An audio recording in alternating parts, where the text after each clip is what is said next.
मित्र हो नमस्कार. मी आपला शुभचिंतक डॉक्टर विवेक गोविंदराव सवडे, कृषी कीटक शास्त्रज्ञ, सोनकुळ ॲग्रो इंडस्ट्रीज, नाशिक, महाराष्ट्र.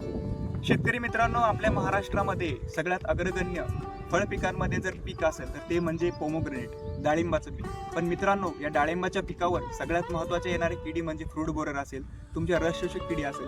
पण त्या नंतरही सगळ्यात महत्त्वाचं एक इन्फेस्टेशन आपल्या झाडाला करतंय ते म्हणजे सूत्रकृमी. सूत्रकृमीचा प्रादुर्भाव झाल्यामुळे शेतकरी मित्रांनो, आपल्या काही महाराष्ट्रामध्ये शेतकऱ्यांच्या बागा अक्षरशः उद्ध्वस्त झालेल्या आहेत. म्हणून सूत्रकृमीचं नियोजन तुम्ही कसं करणार, तर सोनकुळ ॲग्रो इंडस्ट्रीजचे महत्त्वाचे 2 प्रोडक्ट आहेत मित्रांनो. ते म्हणजे सन बायोडर्मा एच आणि सन बायोनेमा. यामध्ये मित्रबुरशी आहे मित्रांनो, त्या की सूत्रकृमीच्या जे अंडी घालतात आपल्या मुळांपाशी किंवा मुळांमध्ये जाऊन, तर त्या अंडीचा नायनाट करण्यासाठी ते वापरले जाते.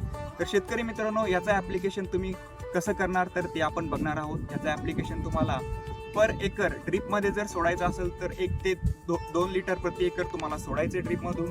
आणि जर तुम्हाला ड्रेंचिंग करायची असेल तर तुमच्या पंपामध्ये 10 लिटर पाण्याला, प्रति लिटर पाण्याला तुम्ही 10 ml पर्यंत ते टाकू शकता. पंपाचं नोझल तुम्हाला व्यवस्थित काढायचं आहे आणि झाडाच्या बुडासोबत तुम्हाला अक्षरशः 2.5 ते 3 लिटर पाणी पडेल या अनुषंगाने तुम्हाला टाकायचं आहे. त्याच नंतर तुम्ही जर नीम फ्रूट पावडर, प्युअर नीम फ्रूट पावडर जर तुम्ही वापरली, शेताच्या बुडावर सर्कल करून अक्षरशः 1 किलोपर्यंत जर तुम्ही ती वापरली तर या सूत्रकृमीचा नायनाट अक्षरशः चांगल्या प्रमाणात होतो आणि तुमचे जे काही भविष्यात जाणारे झाडं आहेत ते तुम्ही वाचले जाते. म्हणून शेतकरी मित्रांनो, सोनकुळ ॲग्रो इंडस्ट्रीचे हे